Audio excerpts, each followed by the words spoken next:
What is going on? Welcome to Heaven on Earth. I'm Michael, the Leo Mystic. This is where I channel the astrological guidance for the 13th until the 19th of December. And it's a week to shoot your arrows. And talking about shooting arrows, I'm shooting my arrow to help you learn astrology from scratch and make it as easy, understandable, and practical as possible in 1.5 hours to 2 hours. I just think most astrologers overcomplicate an introductory course. I have put my life and my sweat into this, and in this 1.5 hour workshop, you'll learn everything you need to know, from houses to signs, to the lines, to the aspect, like everything, so that you understand it. But you're gonna walk away knowing how to implement. You will get a blueprint step by step to interpret a chart and to tie together a story of your own astrological birth chart. And not only that, I just made a whole 23-page PDF that is just like a guideline, and you just have to fill in the blanks. It's all there. It's going to be so easy, and I'm super excited because I'm on a mission to help everyone learn the basics, at least, of astrology. So check that workshop out. The description is in the link below. See you Wednesday, the 15th of December at 7 p.m. So astrology is also Sagittarius, and that is where we are right now. The sun is in Sagittarius, and it's the last week, pretty much. And it's been a good Sagittarius season. It had still that undertone of hope and optimism, at least where we are, right, in Spain. And I don't know about Belgium that much, honestly. And I don't know about the US. But, I think we all kind of got a little bit of a break, because that's what Sagittarius brings. It is adventures, it is exploring. And one thing to keep in mind this week is the Saturn Uranus square that has been going on the whole year, all right? But that is becoming more and more intense and more exact. So it's like a pressure cooker. And I think these next 2 to 3 weeks really we're going to feel that. We're really going to see it, especially this week, because we got the moon and the sun squaring it at the midweek. So that is luminaries. They're light. That Saturn square Uranus is being lit up at the same time by the moon and the sun. So I'm going to talk about that.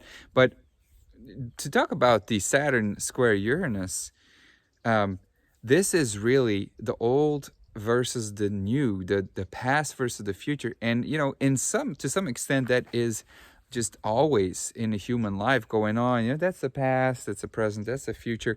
But now that pressure cooker, with that soup, with those ingredients, is really cooking that soup of it's the past versus the future, and it is clashing, and it is coming together as if it's like blending in a way to create something new.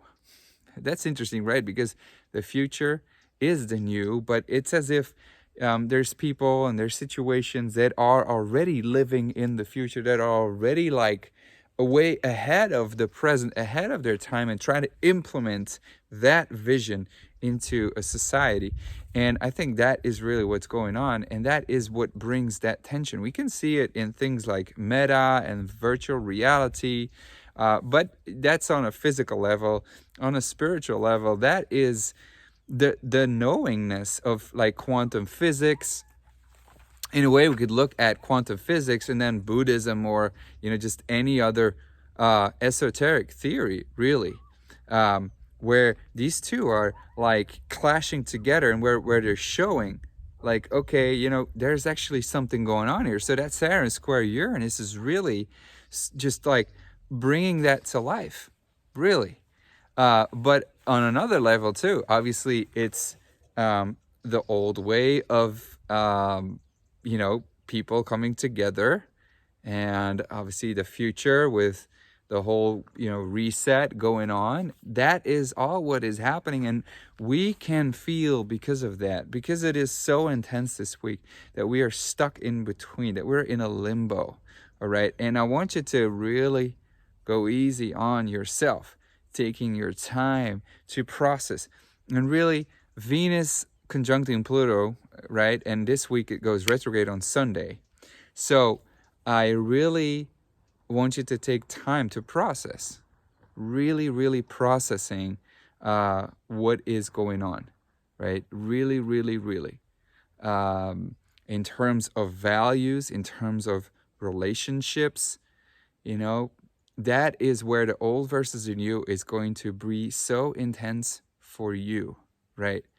And so, especially because we got a full moon in Gemini coming up. I actually need to check for a second here when exactly that is about to go down, because I just reminded myself that I didn't check that for you. But I got my computer here, so let's just check that out. It is happening. Yeah, it is happening at 5:30 in the morning on Sunday. Sunday is a very crucial day, all right?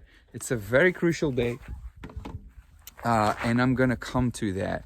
Let me just talk about the Saturn square Uranus a little bit more. We got Mercury coming in Capricorn, and the reason why that's important is because it is pointing towards Saturn. So there is a very integrative approach towards our philosophy and towards like exploring and getting out. We go to, okay, what is a practical of this? How can we get this into a plan? What are rules that we can bring from this? So, there will be rules communicated. There will be a structure that we want to build. We want to confine things. And that's kind of opposite of what is going on. First, Mars comes into Sagittarius. So we got more Sagittarian energy. And our actions, Mars, are like, go and do and explore and adventure. And it is as if we are just shooting arrows. But we're doing that a lot. We're shooting a lot of arrows. And the thing with shooting a lot of arrows is if you don't have focus, then it's like you're losing your arrows. And that is what's going to happen on Sunday as well, when Venus goes retrograde on a full moon in freaking Gemini, right? Because Mercury then becomes important in Capricorn. And that, though, brings kind of like that focus. So it is a positive element in that sense, that we are just, there's a lot, there's tension, all right? There's tension where we are shooting our arrows, but we kind of want a little bit of focus here. And, full moon in Gemini, I'll talk about that in just a second. First, I need to talk about Mars in Sagittarius a little bit more on the South Node. And that is just showing how we are blindly following. And especially because of Mercury in Capricorn, Mercury in Capricorn is like, okay, what are the rules? Okay, just I'll follow. It's not that I'll follow, but it's like, if you have a plan, then it makes more sense to me. There's something inside of me that wants to like get out, wants to go, but it's like, in a way, we're being held back. And Mars on that South Node is really showing us what we are doing in blind belief. So I really want you to pay attention to like you taking action for no reason apparently, and Mercury in Capricorn is going to keep you accountable. It's going to tell you what you're doing and how that is wrong or how that is right? I mean, it goes in many ways, but and then we build up, and we got the sun coming in with a semi-square to Saturn, so we're being blocked. Then Mars is going to pass the South Node, and honestly, we're entering the belly of the dragon, and I would say, it's kind of give or take, because we got Sun sextile Jupiter on Saturday and Sunday, And that is positive, and that is like your philosophy, and you sharing your philosophy and having insights and knowing what to do for the future. And with Mars on this, you know, in Sagittarius, is like it there's some power to your arrows.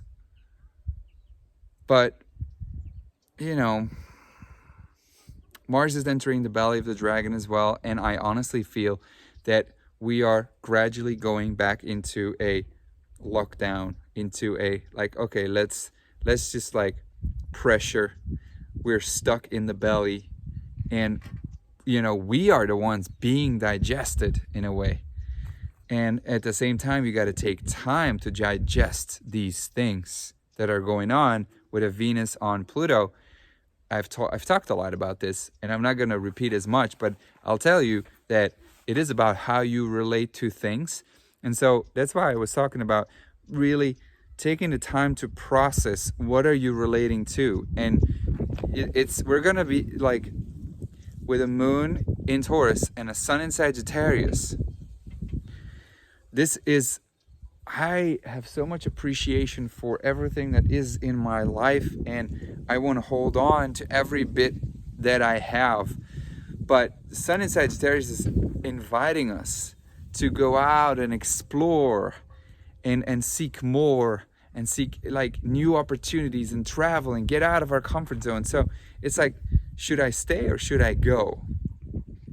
And either way, you know, there's tension because Saturn square Uranus, past versus the future. So it's a good way. It's good in the sense that we have time to reflect. And I think we're getting more in reflect mode as we enter the belly of the dragon fully, which is happening this week from Tuesday onwards, really. Tuesday, Wednesday onwards. So it is really about, okay, do I really want to do this in my life? Like, does this make sense? And so that's the positive note of it. But it is like, it's slowing us down. It is taking away our focus of pointing our arrows, and someone else is pointing the arrows for us. And so Sunday, right, we got a full moon first in Gemini. All right, and the full moon in Gemini is truth. It's the opposite of Sagittarius, and it is like where we have to, in a way, let go of the dialogue, let go of like, I'm right, you're wrong, and together, right? Because Jupiter is in Aquarius, sextiling the sun. So that's a positive thing, though. And trining the moon too. So it is, there's a positive note though. It's like, it's as if we can finally see a kind of truth. It's as if we kind of, for a moment here, are on the same page, right? But we have to let go of facts, the fact-checking shit, and just really get into a whole philosophy together and embrace and get on an adventure and explore new opportunities. But honestly, then Venus goes retrograde on freaking Pluto. Our arrows are being lost, and there's delays in things that we want. So I would say, therefore, it's not fully there, but shoot your arrows this week. Because Mars gives us like, wow, with focus with Mercury in Capricorn, and with Venus on Pluto, not retrograde still. It is stationary. So, you know, there's already like a little bit of a delay on the things that we want, but at least we can still like get them. You know, but that's if you're action oriented, right? Obviously, we're living in a very action oriented culture, and also worshiping, you know, idols that have made it in the world because they made a lot of money, like Bill Gates, like Richard Branson, and they're all just fucking people who take a shit and who have big shadows as well. And they're like, it's as if like the worshiping is finally coming to an end, and is finally, you know, us realizing that we are the ones that have that power that we are projecting on to other people, other institutions. So it is time to shoot our arrow ourselves and not shoot them towards a future that is someone else's living for us. And I wish, I wish that for you. I wish I was there once. And I am probably still, to a certain extent, there. But I really feel, I've been able to observe a little bit more objectively. I still have my shadows, and I still, I'm not saying I'm there, but I definitely know that it was worse in the past, where I was like, this is my idol and this is where I want to go, and and I don't have that anymore. I'm creating, and in a way, that is by living it already now. And listening to your heart. Heart-brain coherence is the tool. You know that. I've talked about it many times. It's just like it's not out there. You have to seek from a pull and a push from within. So, I think that full moon in Gemini really is in a way heating up the discussion once more, and especially with Mercury in Capricorn. I think there's like a rapidness of decisions in terms of rules. So it could mean that there's a crystallization of laws. That, when Saturn is squaring Uranus, that are blocking the future. And so I don't really see, in a very 3D kind of way, a positive note here. And that's why we are entering the belly of the dragon, to reflect, like, is this truly what we want, man? Is it truly what we want, that other people are, shooting their arrows for us instead of us shooting it from our heart? I don't know, man. Like, then Venus goes retrograde on Sunday, and it's time to reflect. We're really being pushed intensely. And I think this is very positive, right? It comes with big challenges. Big challenges in money, food, relationships. Expect that to happen. Past coming up, and it withholding the future. But are you ready to create it yourself? That's really the invitation. And I think more than ever we have that opportunity. So it's just like a big, big, big, big tension. So I wish so much love to you, and may there be peace, may there be truth, may there be love within, light within, and may you shoot your own arrow towards your own future. Much love. Take care. Bye-bye.